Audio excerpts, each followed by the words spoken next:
Hello friends, வணக்கம். After the school evening ஒரு 5 கிட்ட ஆகிடுச்சு. இன்றைக்கி ஸ்கூல்லேருந்து கொஞ்சம் லேட்டாக தான் வந்தேன். ஸோ வந்த பிறகு பார்த்திங்கன்னா கொஞ்சம் ரெஸ்ட் எடுத்துகிட்டு அதுக்கப்புறம் கிச்சனில் க்ளீன் பண்ண வேண்டிய ஒர்க்லாம் நிறைய இருந்தது. அதில் இறங்கியாச்சு. 1-2 பாத்திரம் மட்டும் வாஷ் பண்ணி வச்சுருந்தேன். அது எல்லாத்தையும் முதல் ப்ளேஸில் ஆர்கனைஸ் பண்ணிவிட்டு அதுக்கப்புறம் சிங்கில் இருந்த பாத்திரத்தை எல்லாத்தையும் வாஷ் பண்ண ஆரம்பித்தாச்சு. அப்படியே கேஸ் ஸ்டவ் எல்லாத்தையுமே க்ளீன் பண்ணிட்டேன்.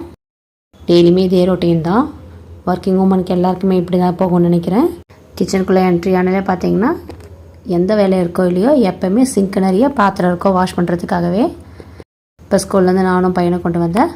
லஞ்ச் பாக்ஸில் வேறு கூட சேர்ந்துடுச்சு. எல்லாத்தையும் வாஷ் பண்ணி வச்சுட்டு அதுக்கப்புறம் தான் நெக்ஸ்ட் வேலையை செய்ய ஆரம்பித்தேன். சிங்கில் பாத்திரம் இருந்தால் வேறு எந்த வேலையுமே செய்ய தோணாது. ஸோ அதனால தான் ஃபஸ்ட்டு பாத்திரம் எல்லாத்தையும் வாஷ் பண்ணி வச்சுட்டேன்.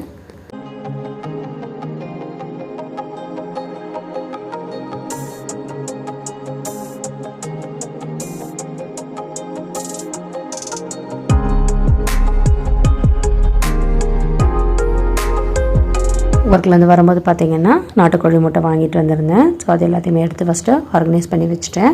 அதுக்கப்புறம் பார்த்திங்கன்னா காஃபி வச்சு குடித்தாச்சு. அதுக்கு பையனோட ஹோம் ஒர்க் இருந்தது, அது செய்ய ஆரம்பித்தாச்சு. சைட் பை பார்த்திங்கன்னா நான் இந்த ஜாதி மல்லிப்பூ வாங்கிட்டு வந்திருந்தேன். ஸோ அதை கட்டி எடுத்துட்டேன். ஜாதி மல்லியை பார்த்திங்கன்னா இந்த மாதிரி பின்னல் மாதிரி வச்சு கட்டியிருக்கேன். ஸோ பார்க்க ரொம்ப அழகாக இருந்தது.